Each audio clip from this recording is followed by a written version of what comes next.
আজকে আমরা একটি মজাদার গল্প শুনব। গল্পের নাম নেকড়ে ও 7 ছাগলছানা।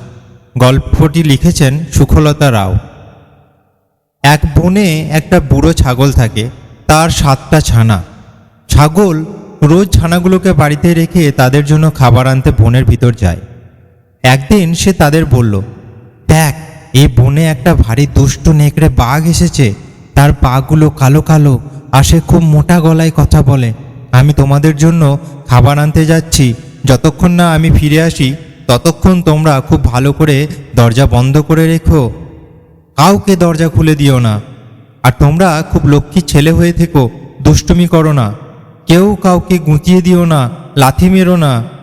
এই বলে ছাগল বনে চলে গেল, আর ছানাগুলি বেশ করে দরজায় এঁটে ঘরের ভিতর বসে রইল।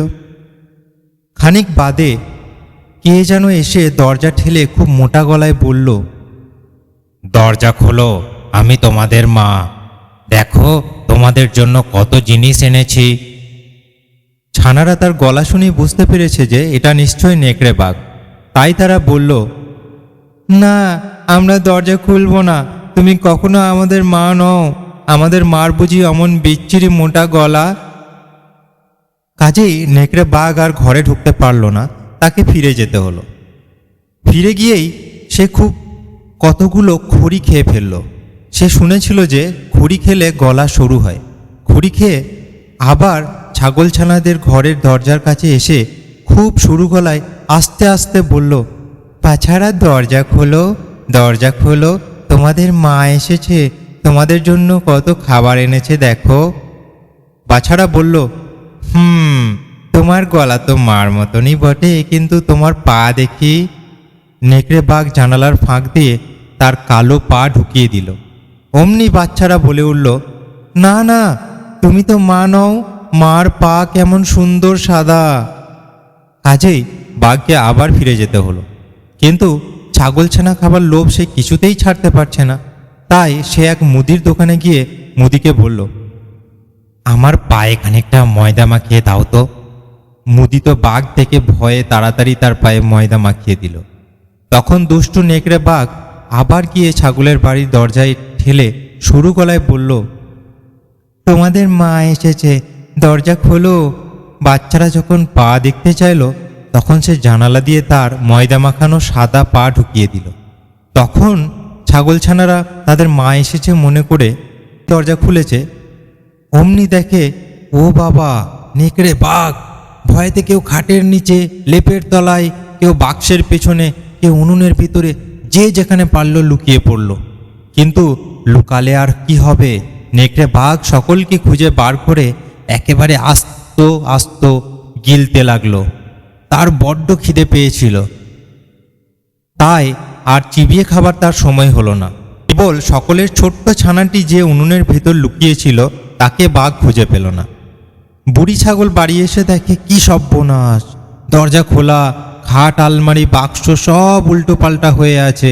বিছানা বালিশ ঘরময় ছড়ানো রয়েছে, আর ছানারা কেউ নেই। তাদের নাম ধরে সে কত ডাকলো, কেউ সাড়া দিল না। তারপর যখন ছোট ছানার নাম ধরে ডাকতে লাগলো তখন উনুনের ভিতর থেকে সে ভয়ে কাঁপতে কাঁপতে বেরিয়ে এলো। তার কাছে সব কথা শুনে বুড়ি ছাগল চিৎকার করে কাঁদতে লাগলো। তারপর ছোট ছানাকে নিয়ে বনের ভিতর চলে গেল। বনের ভিতর গিয়ে তারা দেখল যে নেকড়ে বাঘ 6টি ছাগলছানা গিলে পেট ঢাক করে খুব নাক ডাকিয়ে ঘুমোচ্ছে। তাকে দেখে বুড়ি ছাগলের মনে হলো যেন তার পেটের ভিতর কি যেন নড়ছে। বুড়ি অমনি ছুটে গিয়ে বাড়ি থেকে সূচ আর সুতো আর কাঁচি নিয়ে এলো, আর আস্তে আস্তে কাঁচি দিয়ে নেকড়ে বাঘের পেট কাটতে লাগলো। পেট কাটতেই 6টি ছাগলছানা লাফিয়ে লাফিয়ে তার ভেতর থেকে বেরিয়ে এলো। তাদের কিনা আস্ত গিলে ফেলেছিল, তাই তারা তখনও মরেনি। তখন তারা সব ইট পাথর এনে নেকড়ে বাঘের পেটের ভিতর পুড়ে পেট সেলাই করে দিল। তারপর তারা নাচতে নাচতে বাড়ি চলে গেল।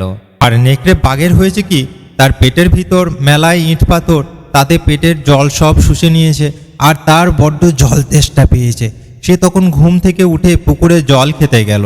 পেট এমনি ভারী হয়েছে যে তা নিয়ে ভালো করে চলতেই পারছে না। তবু সে অনেক কষ্টে জলে গিয়ে নামলো। তারপর যেই মাথা নিচু করে জল খেতে যাবে অমনি পেটের ভারে উল্টে জলে পড়ে গেল, সে আর উঠতে পারল না। এই ছিল আমাদের আজকের গল্প। গল্পটি যদি ভালো লাগে অবশ্যই ভিডিওটিকে লাইক করুন, চ্যানেলকে সাবস্ক্রাইব করুন। এই ধরনের ভিডিও আরও পেতে গেলে আমাদের সঙ্গে থাকুন। আর গল্পের বা পরিস্থিতির প্রয়োজনে গল্পের কিছুটা অংশ পরিবর্তন করা হয়েছে, তার জন্য ক্ষমা প্রার্থী। ধন্যবাদ।